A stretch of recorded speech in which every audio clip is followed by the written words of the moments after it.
مولاي صل وسلم دائما ابدا على حبيبك خير الخلق كلهم.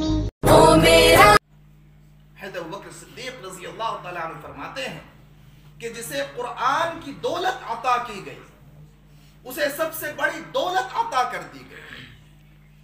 اب اگر وہ کسی دنیا دار کے مال کو بڑا سمجھتا ہے، عظیم سمجھتا ہے، تو اس نے عظیم چیز کو حقیر جانا اور حقیر چیز کو عظیم جانا. سب سے زیادہ عقل مند، سب سے زیادہ سمجھدار وہ وقت کے علماء برحق ہوا کرتے ہیں.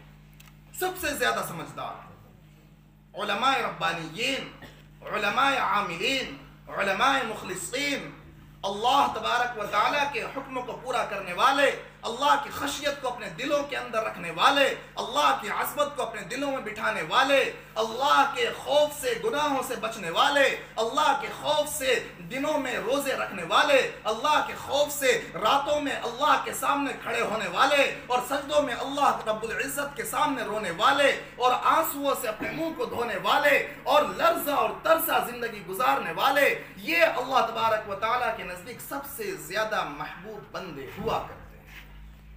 سب سے زیادہ محبوب بندے. اب وہ دنیا دار کیا جانے کہ یہ علم کا مقام کیا ہے. ہر کوئی اپنے آپ کو سمجھدار ثابت کرنے میں لگا ہوا.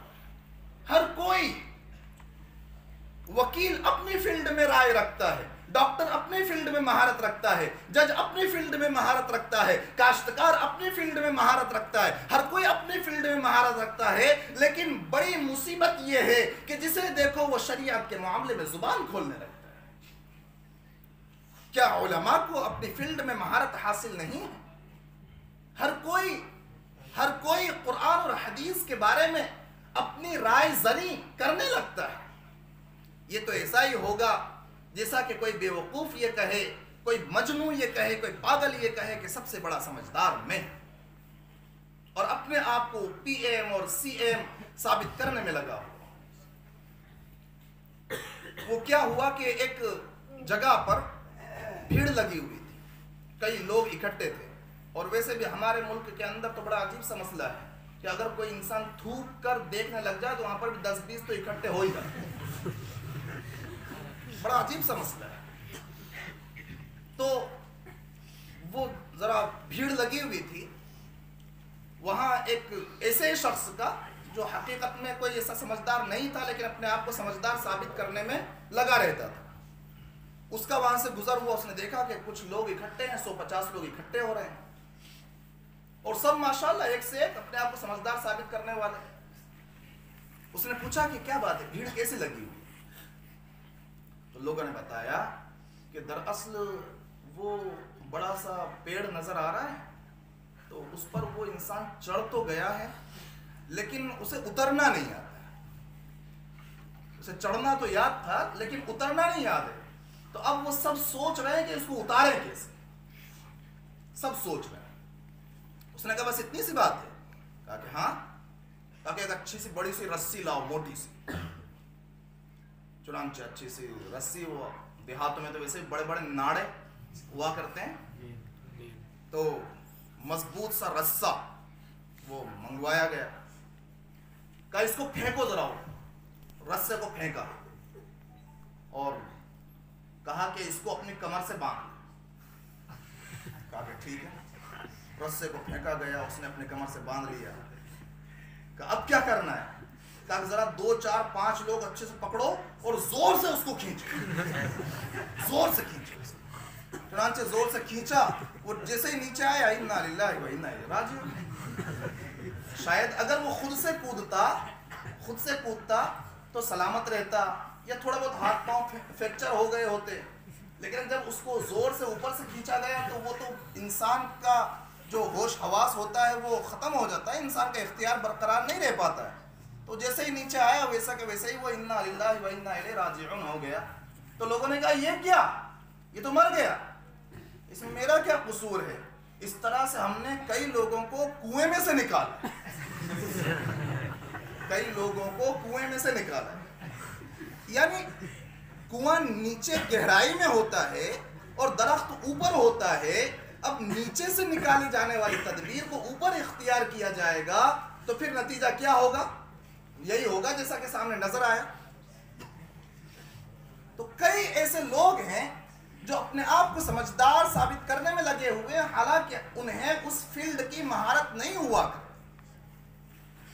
وہ ایسے ہی ایک حکیم صاحب تھے، اور محاورہ ہی بڑا مشہور ہے، نیم حکیم خطرہ جان، نیم ملا خطرہ ایمان۔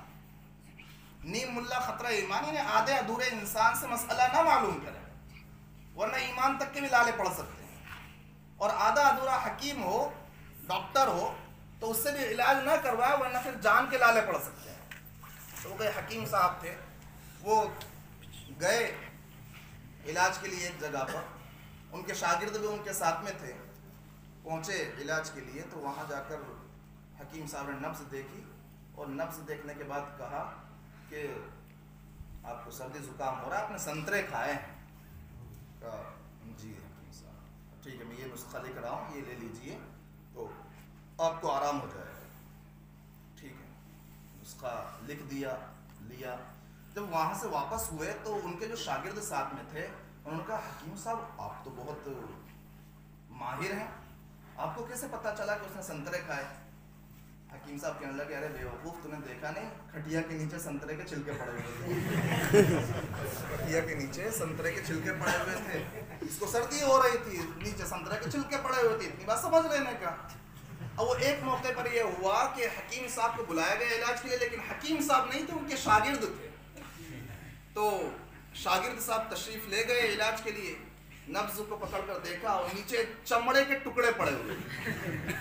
تو وہ شاگرد صاحب نے کہا کہ کیسے انسان ہیں آپ، بالکل آپ کو بہت زیادہ قبض ہو گیا ہے، آپ نے چمڑا کھایا ہے۔ تو لوگوں نے ان کی اچھی سے پٹائی کی کہ بیوقوف ہو گئے ہو، تو چمڑا بھی کوئی کھانے کی چیز ہے، اتنے بیوقوف نظر آتے ہیں۔